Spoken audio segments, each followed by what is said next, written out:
previous programs, we have dealt with domestic violence with respect to adults. That's from adult to adult. But now our focus is on the children. I would like to welcome this morning our guests to the studio. I have here Miss Elizabeth van der Meer. Please say hello to our listeners. Hello. Get closer to the microphone, please. This one? Yeah. Hello, good morning, everybody. Yeah. All right. And also next to her is another colleague, Ria Brau. Welcome, Ria. Oh, is it Brav? Oh, sorry. Okay. Good morning, my name is Ria Brau. Yes. Now, I would like you to just briefly say a little about yourself and what you do so our listeners can know who they are listening to. Yeah. My name is Ria, as I told you, and I'm working at Spirit, de jeugdhulpverlening in Amsterdam Zuidoost. Before I was working in Amsterdam Zuidoost. My office was in Amsterdam Zuid, and since 2003 we moved to Amsterdam Southeast, where I was living at the time. Okay. And my work is to help parents with the children who can stay in their own family. Really? So we have to put them in another place, like a family or friends, yes. And that they call pleegzorg. Okay. But before we help them to take place in another family, we have to organize a lot with the government. And to organize all those things is a matter of, it depends of what the problem is in their own family. We will get a bit into that, but I'm happy you're here. Elizabeth, you want to say a little bit about yourself and what the work you do? Okay, I will be short. I'm a manager in the same organization as Ria. It's called Spirit. It's an organization for youth and education help. It exists for a very, very, very long time. Okay. And I do all kinds of projects also. Well, welcome to the show this morning. Well, listeners, we invite you to interact with us as we proceed. And as usual, the studio line is 0207371619. Well, I was going to pick on something you said earlier, but hopefully it's going to come back. I just skipped my mind. Well, can you tell us how children can be victimized directly or indirectly when there's violence in the home? How do they become victims when there's violence in the home? Either it's directly on them or among their parents. How do they become affected? Can you tell us? Both of the things you are telling us. Touch on both. Both sides, because when there is a violence between the parents and the child is between it, it's also not a safe environment for the children. So that we call it also abuse, because the child doesn't feel safe. That's one part. The other part is, of course, when parents or family hits the children or have very hard punishments, you know. That's also punishments. Yes, sorry, punishments. Then it's also child abuse. So both sides. Yeah. Okay. Well, on the question of punishment, that is quite a very sensitive topic, because based on cultural backgrounds and ethnic backgrounds, these things vary. People's understanding of how to raise up children vary. So maybe we'll touch on that some more. Okay. Now, for the sake of getting clarity to the topic we are speaking about, which circumstances can we classify as violence in the home or as violence affecting the children? What are the things you can refer to and say, oh, this and that and that and that is violence against the child, or something that we can consider as violence that is not good for the development of the child? You'd like to know a very concrete... Yes. Okay. I think that a child needs a security environment, that he feels safe. Yes. And each situation is different. And if you get closer to microphone, because your signals are not so weak, too strong, draw maybe both microphones, so I don't know which one is. Okay, good. Yes. So that's a difficult question because I think each situation is different. The most important thing is that the child has to be have a feeling safe in the situation in which he or she is. Yes. And this can be different because the cultural background, like you told us, that's of course a part of it. So sometimes when the child is used to some kind of situation, then you have to consider that too. So it's difficult, I think, to really concrete the situation. So you have to do research. Well, let's say, let me just cut it. Let's say I have 2 kids in my home, and then for some reason you feel like you as a child protection agency or child worker, you feel like intervening because you see the way my child is behaving, or you see or you hear something and you want to intervene. What would make you want to come into my home to look at how I'm treating my children? Yes. I believe you can concretely tell us what are some of the things which, when you see, gives you an indication that maybe all is well, not well in my home. Those are the things we want to know, because our goal is to let people know what is allowed and what is not allowed, so they can be aware and know how to handle their kids in a better way. Yes. One of the finding places is the school, of course. Yes. Because there the teachers see the children. And when the children are behaving like not, a little bit, not a little bit insecure or something like that, or they don't have things to eat to bring up to school, or things to drink, or something like that, then they started to talk. And when the teacher or the social worker at school thinks, well, is something wrong with the child, then they ask for a visit at their homes to talk with the parents first, of course. Or they invited the parents to the school because they have worries about the children, and so on, so on, so on. And when they are not satisfied with all the answers, or they are not feeling right about the situation, then they ask us, for example, to do a research in the families. Okay. And then we are talking with everybody in the homes. So does the teacher just have to spot one day, let's say the child is not in a good mood, the child is not feeling well, does that immediately trigger your getting involved in the family situation, or you got to watch it over some time, and if it's over some time, how long? For some time. There's really big things, Like what? And can I take it over for Please, go ahead. In school they have a schoolmaatschappelijk werkster, a social worker in school, and they are working together. Yes. And sometimes the GGD, for the schooldokter, for example, they all work together, and they have a meeting about this child when they see that everything is not go zoals het hoort te gaan. So they have a meeting and they talk to the parents, and apart from that they talk to family sometimes, or sometimes the children, they talk about things what happen in their homes. Yes, and it's not that from the one day to the other they are going to bring the families involved. No, before the families come involved, there is a meeting in school. Like I told you, a schoolmaatschappelijk werkster, the teacher, the children, and then. But you ask something. Can you ask again?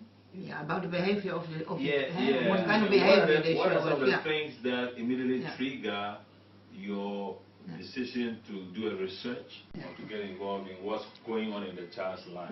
Well, there are signs, for example, when a child is studying at school that, last night, 2 o'clock in the night, I was playing,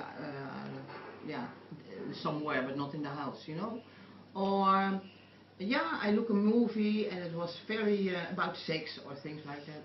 All kind of, because children, they are telling a lot. Yes. And in a way they tell us, because it's not so bad, but the way they're telling it, that feels for the social workers, hey, there is something, I have to ask more. So that's the start of doing investigations. And it can be very different. Sometimes the children, they are very tired in school, or they fall asleep. They fall asleep, or they don't look like, zeg maar, Ze zijn niet netjes gekleed. Not clean, not Yes. tidy. Or the hair Yes. or something like that. Dat is... Dan gaan ze erover praten op Ja, school. dat is wat I hear. And a lot of times also they tell us, well, there are a lot of people in my house, but I don't know them. Oh. A lot of men who are coming in the house with my mother. Yes. I don't know them. So Yes. how do you get Then- they tell their friends? No. Yes. They are their Or you, the friends. teacher asks them what's really going on in their No, house, no. in their home. There are a lot of, so you know that children, they like to talk. Mm-hmm. And sometimes they tell their friends. And the friends go and tell another friend. So the teacher Eventually gets Go here. will We'll hear it, you know. will hear it. And for an example, I had a girl in my caseload, in my group. Yeah. And that one was in school, in the same class of the teacher who becomes her foster parent. So the teacher, Wow. it was very difficult for her because that girl, she was doing very well in school, but there were a lot of small problems. So she had a meeting with this girl and her friends. So they talked about the problems, and after that things came out, and maybe 6 months later she was the foster parent of this girl until she was 18 years old. So how did you take up this matter with the parents of the girl? And what was the girl's circumstances? Was she living with her own parents She was or with living with her uncle. Mm-hmm. Then tell us. Her aunt, and the aunt was, for the 7 days in a week, she was maybe 3 days in the house. Sometimes she don't see her for 2 weeks, and this aunt was out of the country because of her sick son, something in another country, and this girl was very sad, and she didn't do it better than before in school, and that's why things go. Yes. Wow. Wow. Okay, so you mentioned a couple of things. Neglect, I've noticed neglect.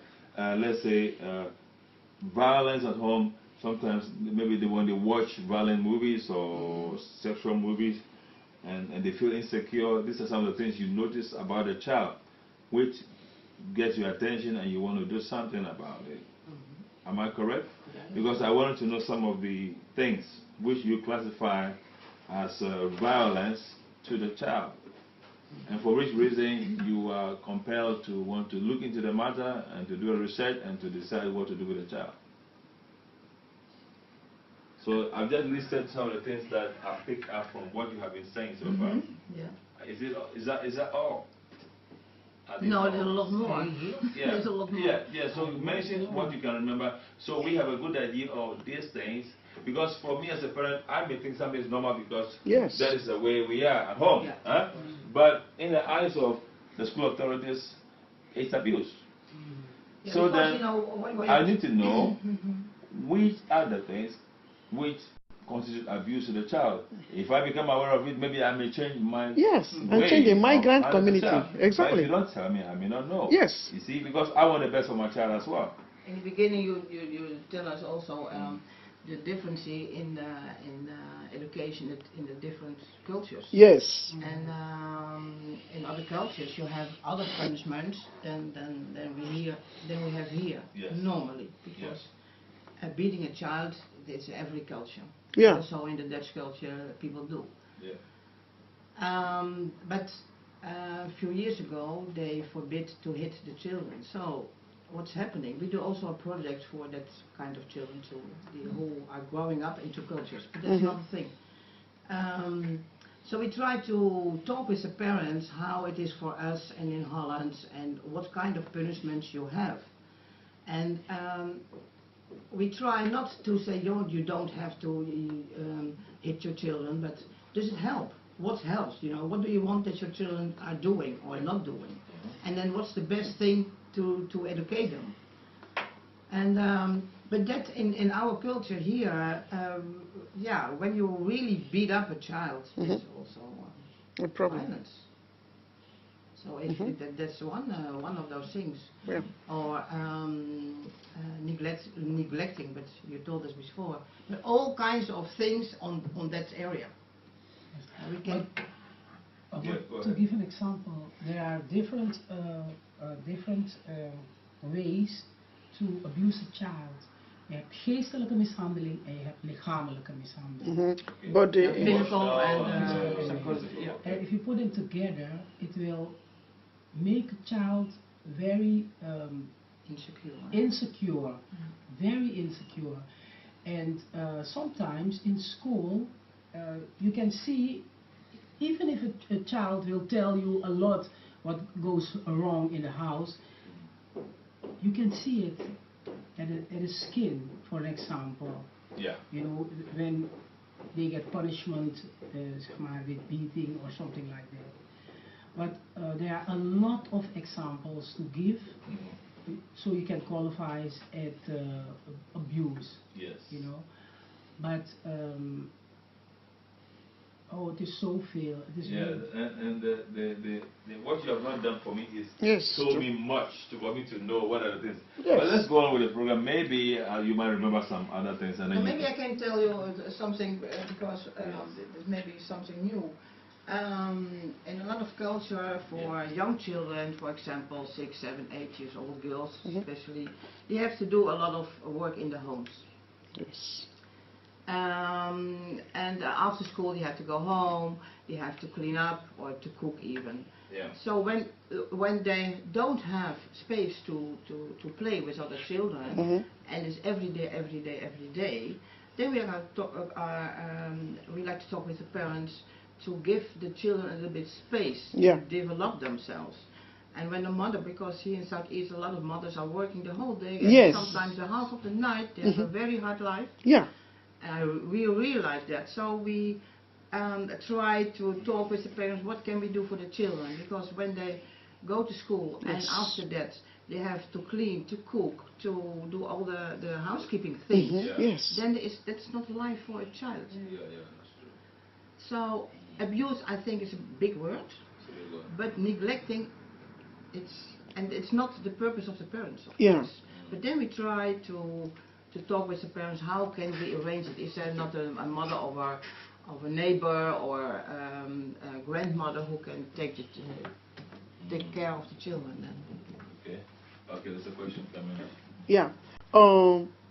When you made mention of these mothers or these parents working very late because they have bills to pay and they have to take care, and they are in a foreign land.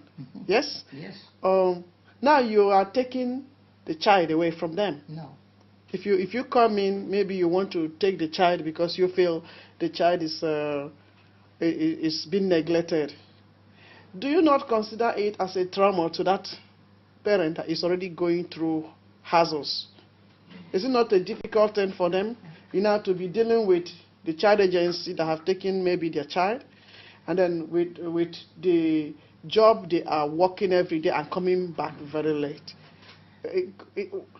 I mean, is that not a is it not a way of tormenting them more? What you are telling is exactly the point what a lot of people think here that bureau jeugdzorg are doing, or Spirit are doing. Yeah, why I'm saying this is because as a reverend minister, people are in our churches, and then you always hear, they took my child, they took my child. So we want to be a voice to, that's why we invited you, to be able to know. Maybe you can ask them what it means to say they took my child. Because in the first place, it is not our job to take child from their parents. We like to help them, to tell them how to help. To stay at home. To stay at home, to keep the child in the house. Yes. To do difference. Yeah.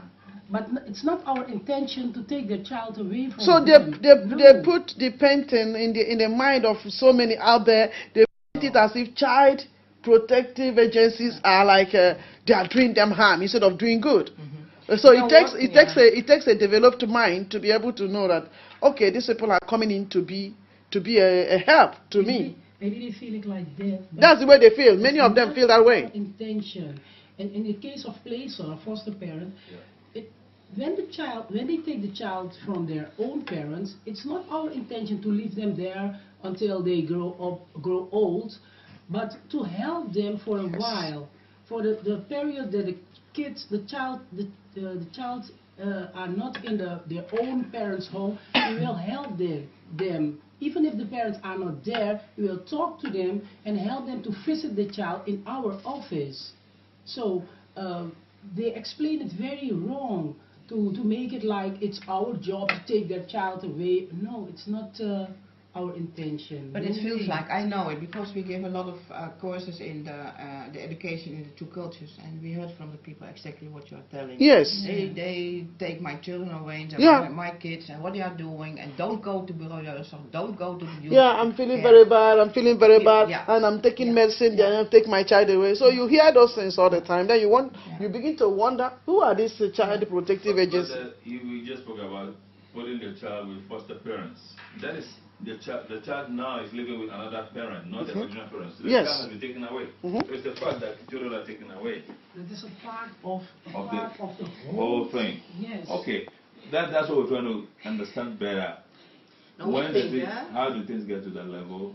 And because of course, the child's interest is what everybody's trying to protect. And if the child is going to be damaged by it being in the environment he or she is, there's no point leaving the child in that place. So it's better to keep the child in a safe place. So we understand that. So just to paint a clearer picture of how things progress to that level and why it's become necessary to do that, then people know better. So nobody can feel bad when they hear the story here or there that somebody, Bureau Yorkzog or Kinder Radvan, Kinder Bescamming, took my child. You know, all these things are not clear. We want to understand better. That is why we are talking now. Yes, and you have the opportunity to clarify yourself because you are reaching to thousands of people right now, even though they are not calling in. I think we have the same opinion, because we think, all organizations now, we think that the children are, the best place is their parents, in their homes. If it is not possible for several reasons, then it's in their own network. So the grandparents, like here in Southeast, a lot of 80% of our foster care is in the network, their own network. An aunt, an uncle, a grandmother, a friend, a neighbor. And only 20% here in Southeast is strange foster care. I see. And there is always a very several reasons why the children are not staying at home. So all the people who are telling they take my children away, it's not true. So really, it's not true. Because the situation for the children is not safe. And that's the only reason, because you have to go to the judge, and they are telling you for several times you can't raise your children, but you can visit them, and then in the meantime, you know, when your children are in another place, in the meantime, our social workers are working with their own parents to give them chills to take the children back. And then they have a good education. That's our purpose. Powerful. To stick together like a family. Because that's the only, the best thing you can do. Okay. Well, that is good. So that is better. But there's a program we did some time ago where a man told us how he was separated from his wife and his children because they accused him of abuse and things like that. Sexual abuse. Yeah, which he said wasn't true. So for 10 years they kept him from the children. He never saw his daughters until today. He has some pain in his heart about that because they made everything seem like he was a bad man. Meanwhile, he wasn't so. He was the breadwinner. He was the one bringing all the money home and everything. But they didn't. So he has this, from what we know, he has this resentment against, you know, the governmental apparatus which handles these cases about children. It's a terrible thing. Yeah. I hear it too. I have a family, but that's the other way around. A child tells us that she was sexually abused by an uncle who came all the time in the home. So we talked with the mother and we asked her to don't let him in. She couldn't. So, but the child keeps up, he's abusing me, and then, well, of course, the child ran away because she was 40 years old. She ran away from home. Then she comes to us, to a crisis center. Later on, the people who are working there, they ask her because it doesn't feel good. And then afterwards, it seems that she was telling a story. It wasn't true. Oh. You know why? Because in their home it was too, she has to be home at 6 o'clock, she couldn't play with the friends. Well, it was too heavy there. And all her friends, they can go to the movie, they can do this. So she invented a situation that she knows they put me out of my home. They take me away because I can't stay here. There was a very, very big story because it doesn't happen too much, but sometimes it happens and that says something about the situation as well, of course, because a child, when she says something like that, what isn't true, it means something that is not safe in the house, but it's not sexual abuse. Sometimes they lie about it. Yes, what is something? I have another example. Yes. In tegenstelling, and contrast. In contradiction of Lisbeth, her story, I know a child of 14 years old, and she told us the same story, but it was her father who abused her. And in the beginning, I couldn't believe it because I saw the man and I thought, no, maybe it's not possible.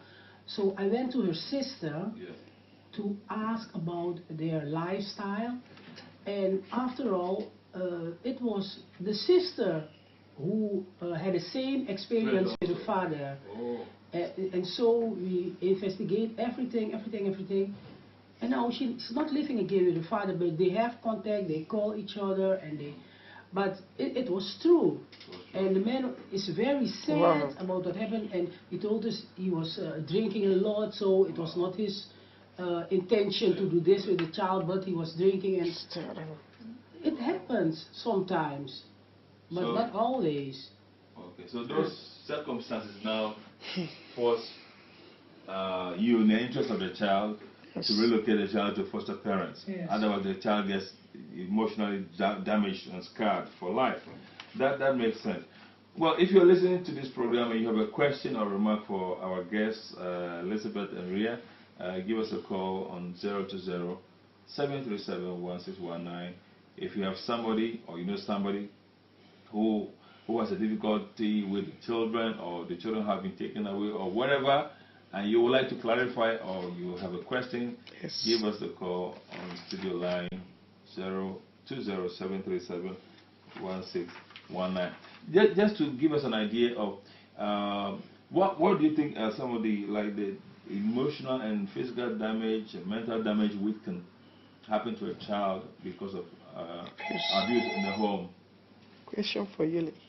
Yeah, go ahead and answer the question. Yeah, just hold on. I call her 1 second. Yeah, go ahead. Okay, hold on. Let's take the caller. Yes, hello. Good morning, sir. Yeah. Okay.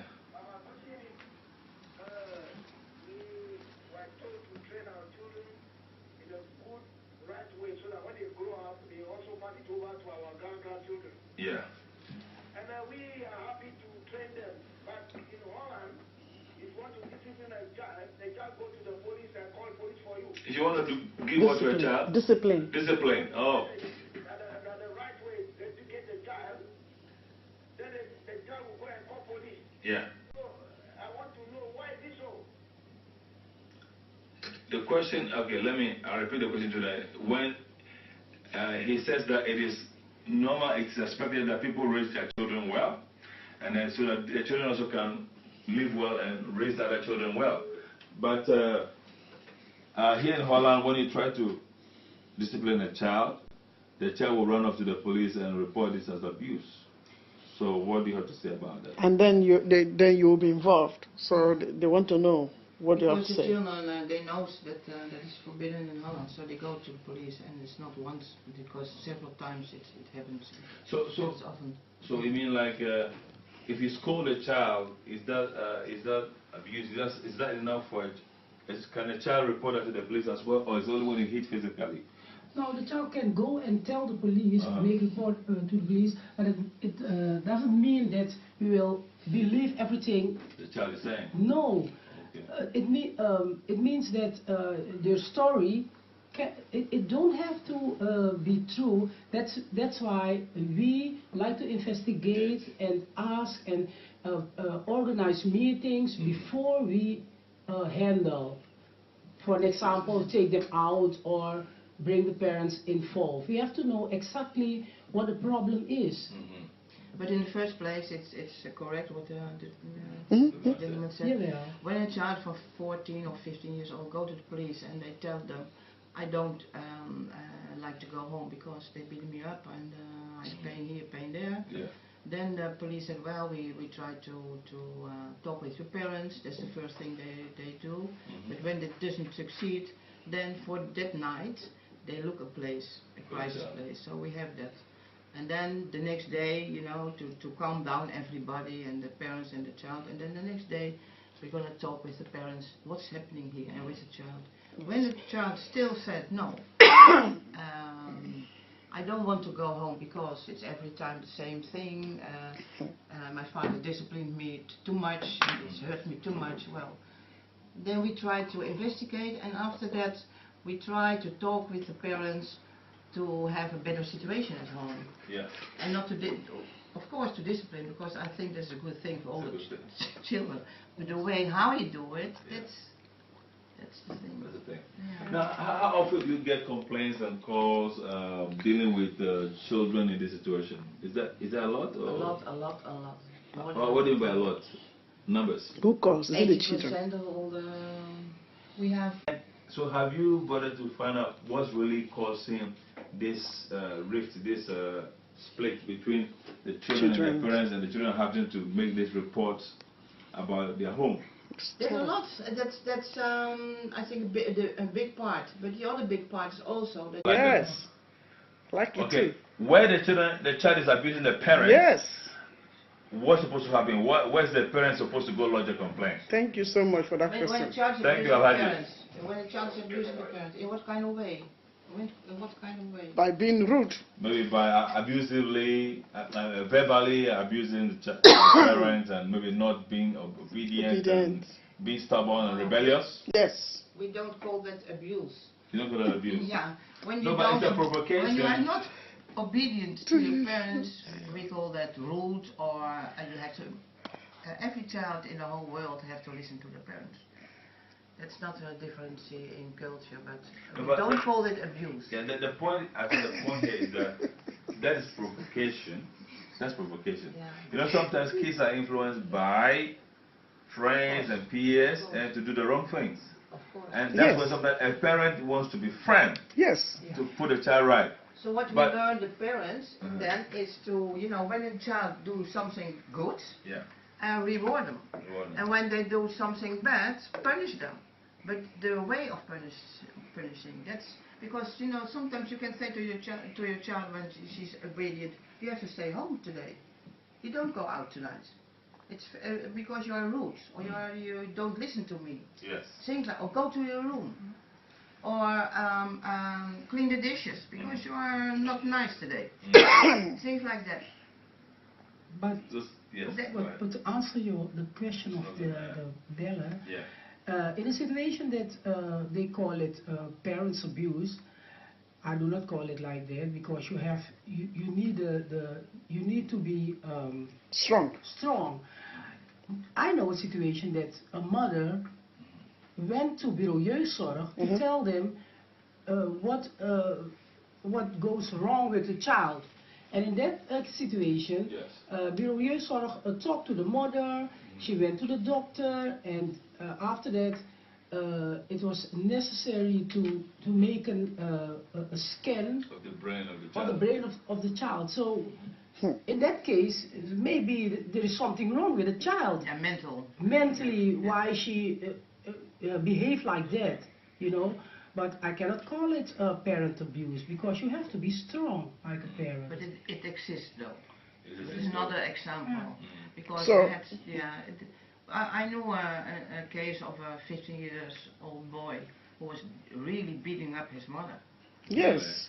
And the mother asked us, please take my child away, because the next day we will kill each other, because I can't stand it anymore, and then I hit back. And then, you know, then the situation is so bad. So for a certain time we have to take the child on her demands. Put him elder. And then we try to, to talk with both separately and then together, that he can go home again. I think. But it exists, of course. Yes. Sometimes children abuse their parents. Yeah. You see, there was a case of this family in our ministry, and then they are used to providing everything for their kids. But the bigger child, about 15 years, began to mingle with other girls, and she wants everything. She wants iPhone, she wants BlackBerry, she wants this, she wants that. And the parents could not afford that. So she began to be very rude. Verbally, she began to molest, the abuse her parents verbally, calling them all manner of names. And then when we tried to intervene to cancel them, it wasn't enough. She would just be calm for maybe 2 weeks in the church. She's calm for 2 weeks, and after that, you see, she's so brutal, she's so rude. And then when she thinks, she began to look for a way to hurt the parents. The next thing she did, she said she was going to get a man to come and sleep in the maternal bed, in the bed of her father and her mother. She made sure she did that. She made sure she did that she had to bring her boyfriend to come and sleep with her in the bed of her mother and her father. To have sexual intercourse there. So what do you call that? It's abuse. Of course it is abuse. Sure, of course. It's terrible. Okay, hello, caller. Yeah. In fact, the two ladies are doing very well, but we are talking about equal rights and justice here. Talking about what? We are talking about equal rights and justice. Equal rights and justice, okay. Yeah. Somebody just called and asked if the children commit something to their parents, where must the parents go? Yes. We're asking which type of commitment they are talking about. But what about if the children do something to their parents, which type of commitment the children do before they go and Yes. The parents can also come to us. Oh. Yes. Yeah. somebody asked what will happen before the parents will go to the police. They were asking which type of abuse. Now, whenever the children want to go to the police, what type of commitment the parents will do before the children go to the police? So that Madam asked your mom here. Yes. That's good. Yeah. Yeah. You understood the point. Okay, go ahead. It is a point. I think the parents can come to us Also, at any time. Also, of course, when there is a child till 23, the parents can come to us with the problems about the education of the child, because it's an issue of education. Yes. And then we can try to talk with the parents how to handle this problem. Yeah. And there are a lot of courses for education and how to treat a child like this. And sometimes we have to make a research, psychology research, because sometimes the children are LVB, they have a little psychological handicap, or and then we have to treat them in another way, or parents have to treat the children in another way than a normal child. Wow. Sometimes you don't recognize it. Well, I can imagine this topic is deep and has diverse aspects. I don't think we have enough time to finish it today. But okay, let me give you just a minute each to say anything you want to say to our listeners, and for parents out there who are concerned about the behavior of their children. Some parents may be enduring certain things because they don't want to things to get out of hand.